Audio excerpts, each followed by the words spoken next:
Alors prépare-toi, on va réaliser ensemble un grand classique qui fait toujours l'unanimité. L'île flottante qu'on appelle aussi œuf à la neige. C'est typiquement le dessert qu'on adore mais qu'on croit toujours compliqué. Crème anglaise, blanc poché, caramel, sur le papier ça peut impressionner, alors qu'en réalité, une fois que tu as compris le principe, c'est un dessert très simple, très doux et surtout extrêmement réconfortant. Aujourd'hui, je te montre ma façon de faire les îles flottantes sans se compliquer la vie, avec des gestes simples et un résultat qui fait toujours plaisir. On commence tout de suite par la base, la crème anglaise. Prends tes 5 jaunes d'œufs bien frais et fouette-les rapidement avec 80 g de sucre non raffiné. Mélange avec énergie jusqu'à ce que la préparation blanchisse bien. C'est ce qui donnera une onctuosité de folie à ta crème.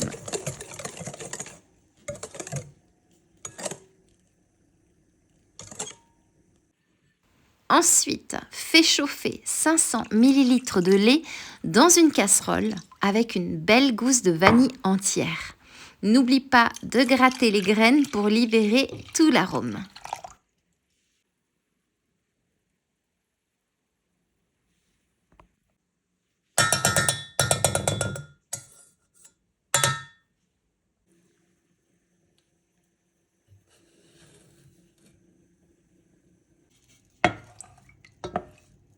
Et dès que ça commence à bouillir, retire la gousse et verse tes 500 ml de lait bouillant sur ton mélange jaune-sucre en fouettant sans t'arrêter.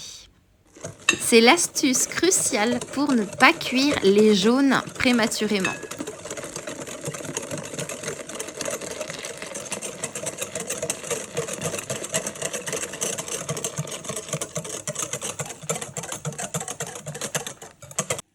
Transvase le tout dans une casserole propre et fais cuire à feu doux pendant environ 6 à 7 minutes. Remue sans cesse jusqu'à ce que la crème nappe ta cuillère. Si tu veux varier les plaisirs, tu peux aussi remplacer la vanille par une fève tonka râpée ou par du zeste d'orange, de la fleur d'oranger, etc., etc. On passe au croquant, prends une poignée d'amandes effilées et fais-les dorer à sec dans une poêle. Surveille bien, ça va très très vite. Dès qu'elles sont dorées, réserve-les. Fais chauffer maintenant une casserole remplie à moitié d'eau avec une cuillère à café de sucre, non raffiné pour moi là encore. Ce petit ajout n'est pas là pour sucrer l'eau, au contraire, il aide les blancs à se tenir, à pocher plus doucement et à rester bien moelleux une fois cuits. C'est une astuce très ancienne.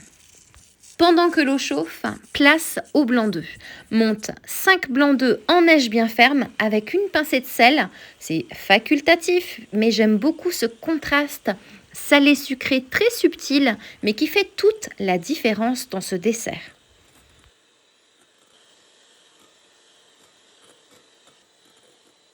Et fais le test du saladier, bien sûr. Si tu peux le retourner sans que rien ne tombe, c'est parfait. Dépose des portions de blanc d'œuf à la cuillère, une cuillère à soupe. J'aime vraiment quand elles sont irrégulières, ça donne ce look authentique qu'on aime tant. Et poche-les 1 minute 30 de chaque côté, puis égoutte-les délicatement.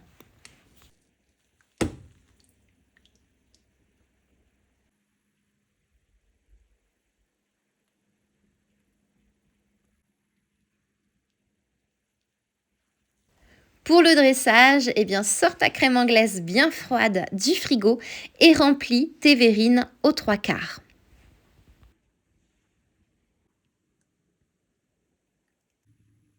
Dépose tes blancs délicatement par-dessus.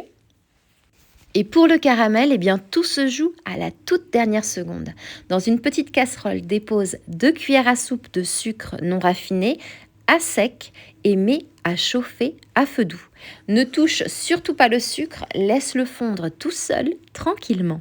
Il va d'abord se dissoudre, puis devenir clair et bien brillant.